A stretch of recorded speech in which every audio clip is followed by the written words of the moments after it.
you really want to be able to do both of those things. And best marketers don't just organize events, they curate stories so that you can capture content. They make opportunities to create content. I'm going to go out to this thing or this event or this park or whatever it might be and come up with content. And once you start doing that, it's like lifting weights.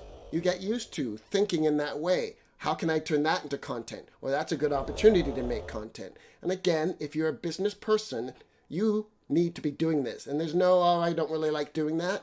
You have to do that if you want to stay in business. There's no equivocation on that. Gary Vaynerchuk still does all of his videos.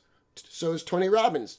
He's not got somebody else doing them. Now, after he's done the video, he has a team of people that does all the work. But you have to be the voice of the brand if you're going to make money.